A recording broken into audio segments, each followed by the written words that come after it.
Sir IIT बाबा, अरे IIT बाबा को ऐसे ही घेर रखा है लोगों ने।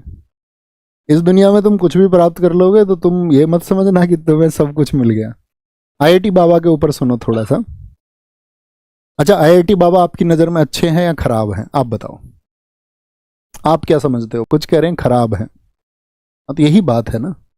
तो व्यक्ति किसी को जो निर्धारित करते हैं वो अपनी समझ से निर्धारित करते हैं। किसी की फिलॉसफी कैसी भी सही, सामने वाला जो निर्धारित करने वाला है ना, उसकी फिलॉसफी कैसी है, वो एंगल उन दोनों के बीच में इस बात पर निर्भर करेगा। सामने वाले की समझ विकसित नहीं है, सामने वाला कितनी भी बौद्धिकता की बातें कर ले, कोई अर्थ नहीं। सामने वाला बौद्धिक, कहने वाला बौद्धिक, तो मजा आ जाए और नया रस पैदा हो जाए, तभी तो पैदा होगा। ऊपर ऊपर से कुछ जान लोगे तो कोई मतलब थोड़ी है। ऊपर ऊपर से कुछ सुना, देखा और अपनी एजम्पशंस मान ली। जैसे मान के चलो ओशो पे बड़ा डिस्कशन होता है देश में। ओशो जब कभी भी साइंस पे बोले तो खराब ही बोले, अब कोई मानने को तैयार नहीं, क्योंकि ओशो के पक्ष में एक बड़ा वर्ग है। ओशो बहुत तार्किक आदमी है, नो डाउट, लेकिन ओशो एक बार विज्ञान पे बोल रहे थे तो उन्होंने इलेक्ट्रॉन का चार्ज पॉजिटिव बता दिया और सारी व्याख्या उस तरह से कर दी सकारात्मक रूप से, और न्यूट्रॉन का एक नेगेटिव चार्ज बता दिया और उसकी व्याख्या उस तरह से करके सारी कर दी। तो परफेक्शन तो किसी के अंदर नहीं है। कोई व्यक्ति किसी एक क्षेत्र विशेष में, जैसे आपका जाति व्यवस्था पर जब ओशो बोलते हैं या जब ओशो की बात किसी धार्मिक स्थिति के बारे में होती है, तो वो बहुत सटीक हैं और उनके तर्क बेमिसाल हैं।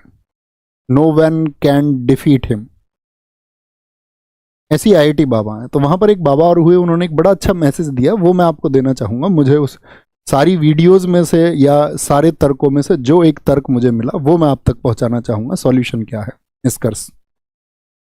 तो उन्होंने एक बात कही, जैसे कि भाई बहुत सारे लोगों ने बोला यार आईआईटी बाबा तो चरसी हैं, वो तो सिगरेट विगरेट पीते हैं।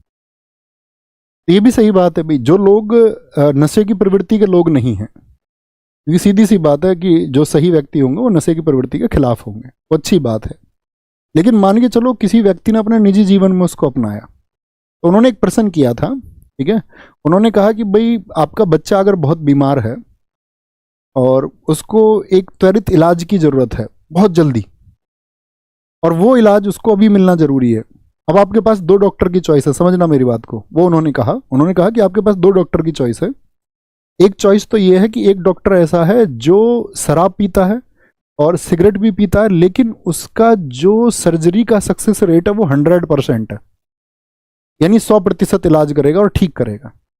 वहीं पे एक व्यक्ति बहुत ऐसी अच्छा धार्मिक प्रवृत्ति का है और मान के चलो कुछ भी वो उस तरह की चीज़ें जो नेगेटिव है, नशा या कुछ भी, वेज नॉन वेज XYZ जो अभी आप कंपैरिजन करें, वो सबका सेवन नहीं करता है और उसका जो सक्सेस रेट है वो है 30%, यानी 100 में से 30 इलाज उसके सफल होते हैं, 70 में वो विफल हो जाता है। आप अपने बच्चे को किसके पास लेके जाएंगे, ये मुझे बताएं।